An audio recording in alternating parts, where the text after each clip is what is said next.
Hello दोस्तों, good evening. आइए शुरू करते हैं। आज हम यूपी लेखपाल की जो महत्वपूर्ण योजनाएं हैं उनके बारे में हम आज जिक्र करेंगे। तो ये योजनाएं यूपी लेखपाल एग्ज़ाम के लिए मोस्ट इम्पॉर्टेंट हैं, क्योंकि इनमें से 2 या 3 क्वेश्चन ज़रूर आएंगे। तो आप यदि यूपी लेखपाल एग्ज़ाम की तैयारी कर रहे हैं तो आप बिल्कुल सही चैनल पर आए हैं, और चैनल को लाइक कर लीजिएगा और सब्सक्राइब कर लीजिएगा। तो आइए शुरू करते हैं। सबसे पहले सांसद आदर्श ग्राम योजना। तो सांसद आदर्श ग्राम योजना देखते हैं कौन सी योजना है। तो सांसद आदर्श ग्राम योजना ये है 11 अक्टूबर 2014 को इसको शुरू किया गया था, और इसका मंत्रालय है ग्रामीण विकास मंत्रालय के अंतर्गत इसको शुरू किया गया था। और ये किस नेता की जन्मतिथि पर शुरू किया गया था, तो वो है जयप्रकाश नारायण। तो इसको आप अच्छे से याद कर लीजिएगा।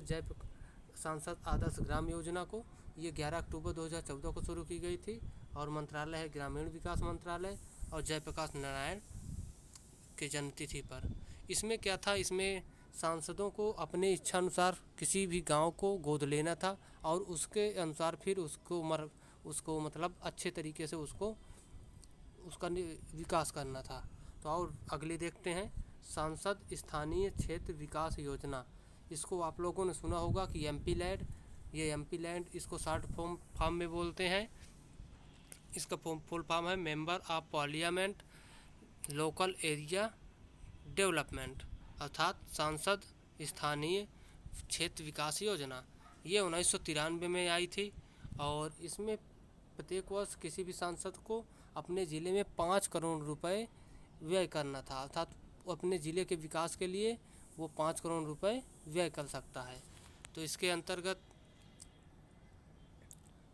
तो अगली देखते हैं सुकन्या समृद्धि योजना। ये 22 जनवरी 2015 को आई है, और ये इस सुकन्या समृद्धि योजना का मुख्य उद्देश्य क्या है कि जो बालिकाओं का जन्म होता है उनको 1 से 10 वर्ष के अंदर उनका बैंक में खाता खुलवाया जाएगा, और उनके खाते में यदि हम कोई भी रुपए जमा करते हैं तो वो रुपए पर सबसे अधिक ज़्यादा ब्याज मिलती है। इस कारण से कन्याओं के लिए ये सुकन्या समृद्धि योजना लाई गई थी। और नेक्स्ट अगली देखते हैं बेटी बचाओ बेटी पढ़ाओ। तो अगली देखते हैं बेटी बचाओ बेटी पढ़ाओ। यह बेटी बचाओ बेटी पढ़ाओ 22 जनवरी 2015 को लाई गई थी। और नेक्स्ट योजना देखते हैं ये हरियाणा से शुरू हुई है, तो इसको भी याद रखिएगा कि ये हरियाणा के पानीपत से मोदी जी ने इसको शुरू किया है। और अगली देखते हैं अटल पेंशन योजना। तो अटल पेंशन योजना 9 मई 2015 को शुरू की गई है, और ये 18 से 40 आयु वर्ग के लोगों के लिए शुरू की गई है, और ये असंगठित क्षेत्रों के लिए शुरू की गई है। और 60 वर्ष के पश्चात इसमें पेंशन 1 से 5,000 रुपये के बीच में 60 वर्ष के ऊपर होने पर पेंशन दी जाएगी। तो ये अटल पेंशन योजना भी इम्पोर्टेंट है, इसको भी आप याद कर लीजिएगा। और दूसरी देखते हैं मोस्ट इम्पॉर्टेंट प्रधानमंत्री कृषक सम्मान निधि योजना। तो ये 24 फरवरी 2019 को शुरू की गई है, और इसमें 6,000 वार्षिक किसानों के खाते में सीधे डाले जाएंगे। और देखते हैं ये 2000 की 3 किस्तों में दिए जाएंगे किसानों को। तो ये 2000 की 3 किस्तों में दिए जाएंगे। और अगला देखते हैं प्रधानमंत्री सुरक्षा बीमा योजना।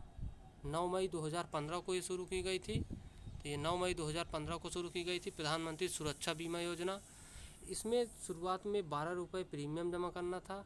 उसके बाद इसको अब प्रीमियम वर्तमान में इसको 20 रुपये अर्थात 8 रुपये प्रीमियम बढ़ा दिया गया है। और इसकी आयु योग्यता थी जो 18 से 70 वर्ष की आयु होने पर इसमें बीमा कर सकते हैं। और इसमें मृत्यु पर 2 लाख रुपए, जो मृत्यु पर हो किसी भी व्यक्ति की मृत्यु हो जाने पर 2 लाख उसमें सरकार देती थी। तो ये भी मोस्ट इम्पॉर्टेंट है। और अगली देखते हैं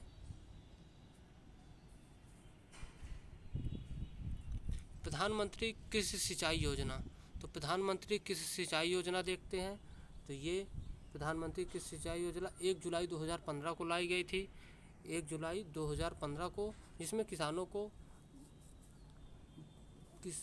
को जल पंप करवाने के लिए ऋण और सब्सिडी देना था इसमें। तो देखते हैं उत्तर पूर्वी राज्यों के लिए 90-10 अर्थात 90% केंद्र सरकार का रहेगा, वहीं 10% राज्य सरकार का धन रहेगा। वहीं मैदानी राज्यों के लिए 75-25 अर्थात 75% केंद्र सरकार का रहेगा और 25% राज्य सरकार का रहेगा। वहीं इसका स्लोगन जो था वो हर खेत को पानी था, किसाई योजना का। और देखते हैं उत्तर प्रदेश भाग्य लक्ष्मी योजना, ये भी मोस्ट इम्पॉर्टेंट है कि उत्तर प्रदेश भाग्य लक्ष्मी योजना 50,000 रुपये कन्या के जन्म पर कन्या की माता को दिए जाएंगे और माता को पोषण के लिए 5100 रुपये दिए जाएंगे। और ये योजना उत्तर प्रदेश भाग्य लक्ष्मी अप्रैल 2017 की है। तो आप इसको भी अच्छे से याद कर लीजिएगा कि अप्रैल 2017 की है। और अगली देखते हैं प्रधानमंत्री जीवन ज्योति जीवन बीमा योजना। तो ये है प्रधानमंत्री जीवन बीमा योजना। ये 9 मई 2015 को शुरू की गई है और प्रीमियम इसमें सबसे पहले 330 रुपये जमा होता था, परंतु वर्तमान में बढ़ाकर इसको 436 रुपये कर दिया गया है, अर्थात 106 रुपये की फिर से बढ़ोतरी की गई है इसमें। और देखते हैं दूसरी योजना अल्पसंख्यक उस्ताद योजना। तो ये है उस्ताद योजना, इसको अल्पसंख्यक समुदाय के लिए शुरू की गई थी और 14 मई 2015 को शुरू की गई थी। इसमें अल्पसंख्यक समुदायों के लिए हस्तशिल्प और हथकरघा अर्थात रोजगार उपलब्ध कराने के लिए ये योजना शुरू की गई थी। वहीं अगली देखते हैं कन्या सुमंगला योजना, ये भी मोस्ट इम्पॉर्टेंट है। कन्या सुमंगला योजना ये 25 अक्टूबर 2019 को शुरू की गई है। तो ये भी एक बहुत ही इम्पॉर्टेंट योजना है जिसमें 1200 करोड़ रुपए आवंटित किए गए हैं सरकार द्वारा। और ये कन्याओं को 25,000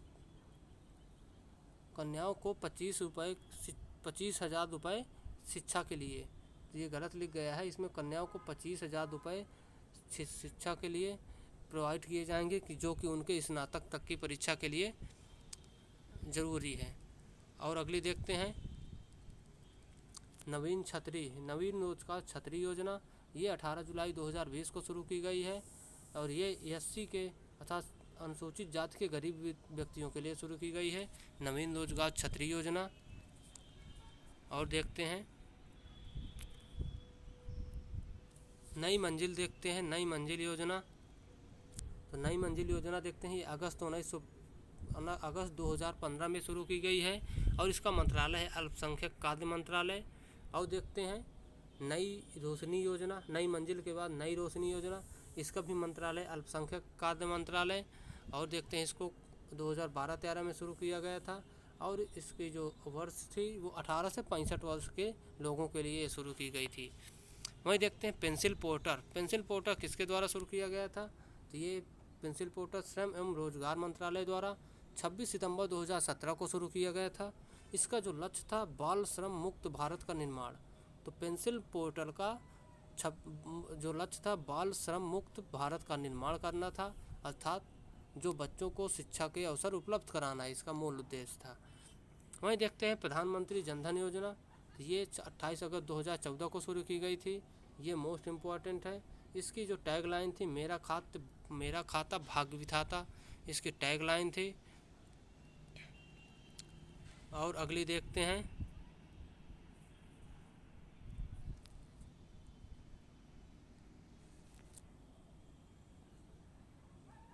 स्टैंड अप इंडिया योजना। ये अप्रैल 2015 को शुरू की गई थी। तो ये अप्रैल 2015 को शुरू की गई थी स्टैंड अप इंडिया। तो स्टैंड अप इंडिया योजना का मुख्य लक्ष्य क्या था, ये एससी एसटी और महिलाओं को ऋण उपलब्ध कराना, अर्थात उनको ऋण उपलब्ध कराकर उनको रोजगार के अवसर उपलब्ध करा देना। और देखते हैं एक और वय वंदना योजना। ये भी एक महत्वपूर्ण योजना है। ये 21 जुलाई 2017 को योगी सरकार द्वारा शुरू की गई है वय वंदना योजना। और ये वरिष्ठ नागरिकों के लिए है। ये भी पूछी जाती है कि ये किन लोगों के लिए है।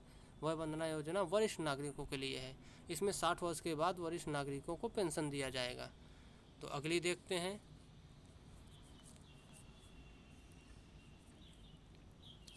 पहल योजना देख लेते हैं।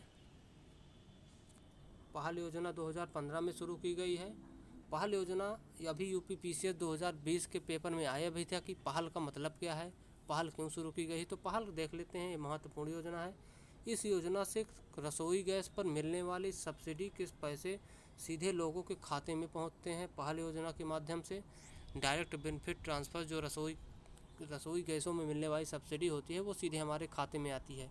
तो ये पहल योजना के माध्यम से लागू हुआ। ये 2015 में योजना चालू हुई है।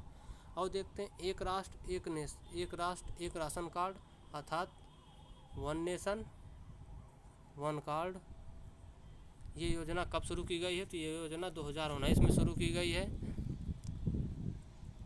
और देखते हैं आत्मनिर्भर भारत रोजगार योजना।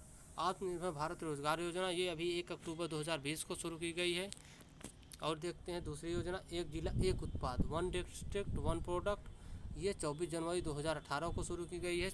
और ये उत्तर प्रदेश के स्थापना दिवस के अवसर पर शुरू की गई है, क्योंकि उत्तर प्रदेश का स्थापना दिवस 24 जनवरी को मनाया जाता है। वहीं देखते हैं अगली योजना राष्ट्रीय ग्रामीण स्वास्थ्य मिशन, ये 12 अप्रैल 2005 को शुरू किया गया है। राष्ट्रीय ग्रामीण स्वास्थ्य मिशन 12 अप्रैल 2005 को शुरू किया गया है।